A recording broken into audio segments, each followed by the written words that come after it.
You're not welcome here anymore. Don't come home. My mother said that at 8:42 p.m. on a Sunday, not in a fight, not in a heated argument, in a calm, almost rehearsed voice on a voicemail that lasted 24 seconds. 24 seconds to erase 28 years of being the daughter who paid their mortgage. I replayed it twice, waiting for a reason. There wasn't one, just the verdict. I stared at my phone for a full minute, then I texted back one word: okay. What my mother didn't know was that okay wasn't surrender. It was authorization. And within 72 hours, the house deal she'd been planning for 6 months was dead. Before I take you further, if you've ever been the reliable one in your family, the one who fixes everything, hit like, subscribe, and drop your city and local time in the comments. I read them. I want to know where you're listening from. My name is Claire Bennett. I'm 29, and this is what happens when the daughter you dismiss controls the paperwork. I was sitting in my one-bedroom apartment in Charlotte, North Carolina, finishing a quarterly compliance report when the voicemail came through. My mother rarely called me directly. If she needed something, it was usually, "Can you send the transfer? Insurance is due. Call me." But this time, it was a full voicemail. And when I checked the family group chat right after, I understood why. I wasn't muted. I was removed. The chat name had changed too. It used to be The Bennetts. Now it was just family. Subtle, effective, intentional. I set my phone face down on my desk and opened the spreadsheet I hadn't touched in months. Title: Family Contributions, C. Bennett. Column A, Expense. Column B, Monthly Amount. Column C, Duration. Column D, Total. I started filling it in again. Mortgage payment, $2,140 per month. 36 months, $77,040. Dad's cardiac procedure copay, $12,800. Mom's private insurance coverage, $680 per month. 28 months, $19,040. My brother Evan's truck loan, $410 per month. 18 months, $7,380. Roof replacement, $14,600. Property tax gap payment, $8,200. I kept going. By 1:17 a.m., the total cell was bolded: $152,986. That's what Don't Come Home cost. But the number wasn't even the interesting part. The interesting part was what my name was attached to. 3 years ago, when my parents couldn't qualify for refinancing, I stepped in. Co-signer on the mortgage, co-owner on the deed, primary contact on the escrow account. And, the detail they conveniently forgot, I was the sole authorized negotiator on the pending house sale. They weren't just selling the house. They were trying to close on a new one, bigger lot, gated neighborhood, fresh start, and the buyer's financing approval was contingent on my signed release of the current property. My signature. Only mine. At 2:03 a.m., I logged into the shared escrow portal, and that's when I saw it. Primary contact email changed. Timestamp: Friday, 11:14 a.m., 2 days before the voicemail. The new contact email? My mother's. Except she didn't have authorization rights, which meant someone had tried to initiate a change request. I checked the document history. There it was. A pending form requesting removal of Claire Bennett from co-owner status. Submission date: Saturday morning. 1 day before I was told not to come home. That's when it clicked. The voicemail wasn't emotional. It was procedural. Step 1, remove Claire from deed. Step 2, remove Claire from negotiation authority. Step 3, remove Claire from the family. They just forgot one thing. You can't remove someone whose signature is still legally required. And you definitely shouldn't attempt it when she works in financial compliance for a living. This wasn't a family argument. It was a failed operation. Monday morning, 9:06 a.m., my phone started vibrating before I'd even finished my first cup of coffee. 3 missed calls from Mom, 2 from Dad, 1 from an unknown Charlotte number. I didn't answer. At 9:14 a.m., an email notification popped up. Subject line: Urgent. Escrow clarification required. The title company handling the sale of my parents' house had flagged the ownership records. The owner removal request submitted over the weekend had been marked incomplete due to signature inconsistency. Signature inconsistency. I opened the attached PDF. They had tried to replicate my name. The slant was right, the pressure looked close, but my capital C was wrong. I looped mine open. This one was sealed. Small detail, massive mistake. I leaned back in my chair and actually laughed. Not out of humor, but disbelief. They didn't just tell me not to come home. They tried to sign me out of it. At 10:32 a.m., the unknown number called again. This time, I answered. Miss Bennett? This is Laura Mitchell from Carolina Title and Escrow. We're reviewing a submission requesting your removal from the deed. We need verbal confirmation that you authorize this. I let a beat pass. I did not. Silence. Then carefully. We suspected as much. There are discrepancies in the signature. We've frozen the file pending investigation. Frozen. One word. That word meant the sale couldn't proceed, which meant the purchase of their new house couldn't proceed, which meant their earnest money deposit, $25,000, was now at risk. And that's when the text started. Mom, what did you tell the title company? Dad, Claire, call us. Something's wrong with the house paperwork. Evan, why are you sabotaging Mom and Dad? Sabotaging. Interesting choice of word. I replied to none of them. Instead, I called someone else. Her name is Angela Park, real estate attorney. Sharp, unemotional, efficient. I met her 2 years ago when I was reviewing a vendor compliance audit. She picked up on the second ring. Claire, I need to run a scenario by you. 20 minutes later, she was quiet. Then she said something that rearranged everything in my head. You don't need to defend yourself. You need to protect yourself. She explained it simply. Attempting to remove a co-owner from a deed without consent? Fraud. Submitting forged documentation to a title company? Potential felony. Attempting to reroute escrow communications without authorization? Grounds for civil action. Do you want to press charges? She asked. I stared at my reflection in my dark laptop screen. No. Then what do you want? I didn't hesitate. I want out. Out of the mortgage. Out of the deed. Out of being their financial safety net. Angela exhaled slowly. Then we move first. By 4 p.m., 3 letters were drafted. Letter 1. Formal dispute of forged documentation submitted to escrow. Letter 2. Notice of withdrawal from cosigner payment obligations effective immediately. Letter 3. Demand for removal from the purchase contract negotiations of the new property. All legally sound, all precise, all devastating. Angela sent them at 4:27 p.m. At 5:12 p.m., my phone exploded. Mom called 7 times in 12 minutes. Dad left a voicemail. Claire, we didn't know it would go this far. That sentence sat with me. We didn't know it would go this far. You mean the part where actions have consequences? Tuesday morning, the real chaos started.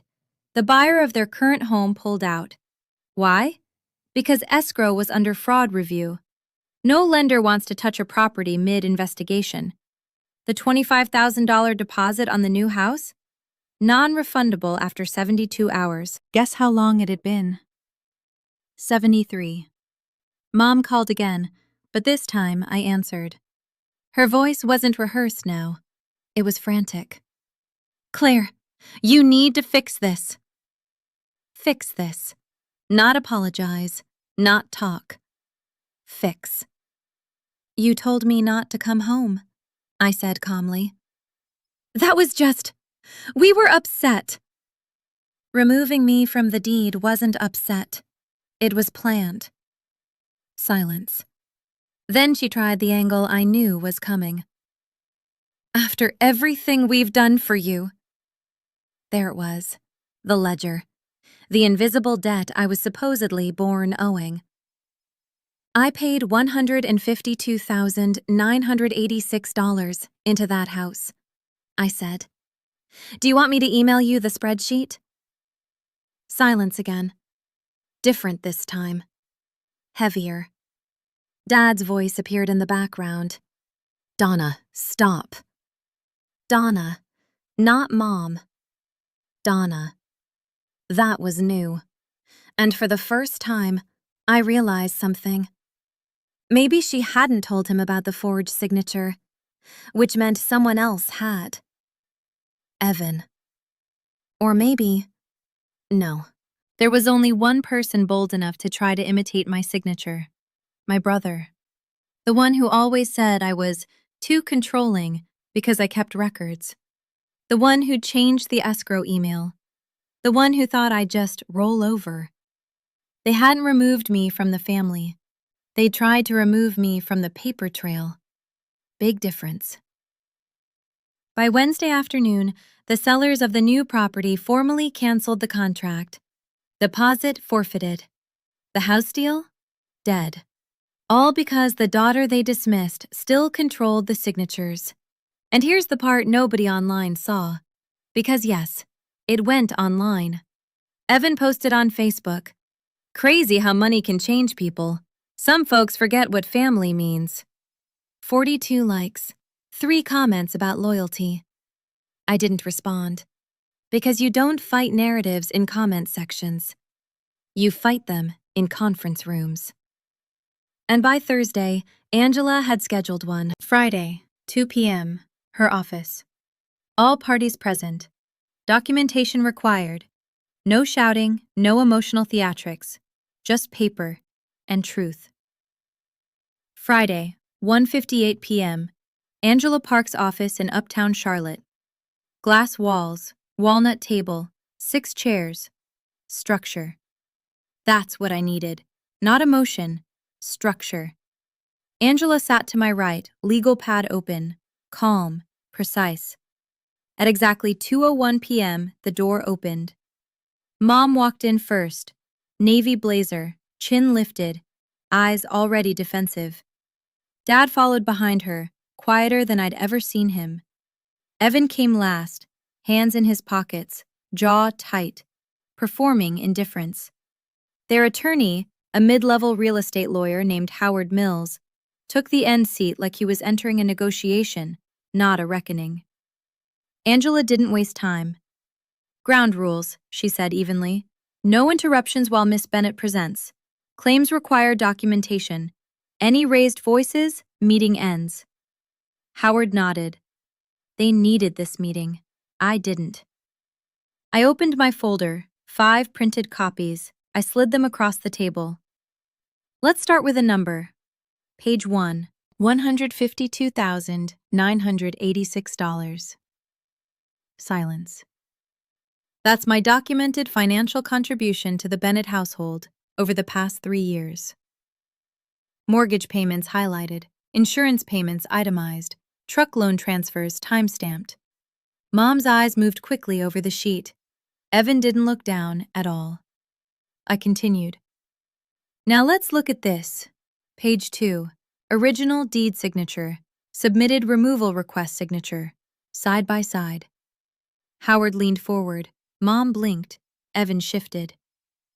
I did not sign this removal form, I said calmly. It was submitted Saturday morning at 10:14 a.m., one day before I received a voicemail telling me not to come home. Angela slid forward the metadata page.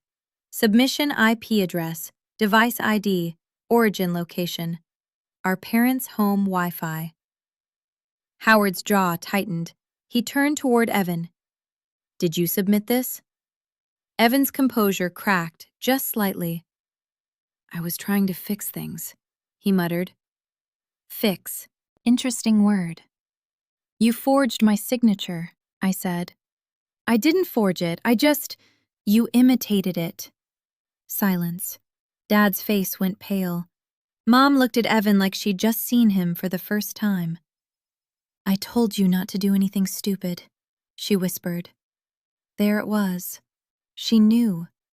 Maybe not the specifics, but she knew something had been attempted. Howard cleared his throat. This is escalating unnecessarily. Perhaps we can resolve this privately. Angela cut in smoothly. The escrow file is already under fraud review. There is no private. There is documentation. She tapped the folder. Miss Bennett has the right to pursue civil and criminal action. The room shifted. Power recalibrated. I spoke again, steady. I'm not pressing charges. Evan looked up instantly. Relief. Too soon. I'm not pressing charges, I repeated, because I don't need to. I slid forward the final document. Notice of withdrawal. I am removing myself from the mortgage as co-signer, effective immediately. You have 60 days to refinance without me, or list the property for sale. Mom inhaled sharply. You can't just walk away. I already did. Sunday at 8:42 p.m., remember? Dad rubbed his forehead. Clear. The deposit on the new house. Gone, I said. Because you tried to cut me out instead of asking. Silence again. Not loud silence. Heavy silence. The kind that forces people to actually think. Howard leaned toward Mom and Dad, whispering something urgent. Probably about risk exposure. Probably about how bad this looks if it goes further. Angela spoke one last time. If you would like to negotiate repayment of Miss Bennett's documented contributions, we are open to structured discussion. If not, the withdrawal stands. Mom's voice was smaller now. You'd really let us lose the house? I met her eyes directly. I didn't burn the bridge. I stopped being the bridge. That landed, because she knew it was true. Everything had been standing on me. The payments, the escrow authority, the buyer confidence. Remove the foundation, and structures collapse. I closed the folder. 60 days, I stood. Dad's voice cracked. Clear. I paused but didn't turn around. Yes? I'm sorry. Not loud, not performative, just quiet. And late. I nodded once, then I walked out. 3 weeks later, the house was listed. No one could refinance without my credit. No one wanted to touch a file flagged for attempted fraud. The asking price was lower than expected. Market shifted. Timing was bad. It sold 6 weeks later. They walked away with less equity than planned. I signed the official release with my actual signature. Clean, clear, intentional. I didn't take a cent. Not because I couldn't, because I didn't want to carry them anymore. The $2,140 monthly payment that used to leave my account? It stays now. Savings, student loans, an emergency fund I never had before. Evan hasn't spoken to me since. Mom calls occasionally. Careful, controlled. Dad texts on holidays, short messages. No but, just, happy birthday, Claire. The house deal they tried to push through without me? It never recovered. And the wildest part? They told me not to come home. But the only reason they ever had one was because I signed for it. So I'll ask you this. If the people who told you to leave needed your signature tomorrow, would you give it? Or would you finally let them feel what life looks like without you? Drop your answer in the comments. And if you've ever been the one holding everything together while being told you weren't enough, I see you. Hit subscribe. There's another story coming next week about someone who thought cutting me out would be easy. It wasn't. And they'd underestimated the wrong daughter.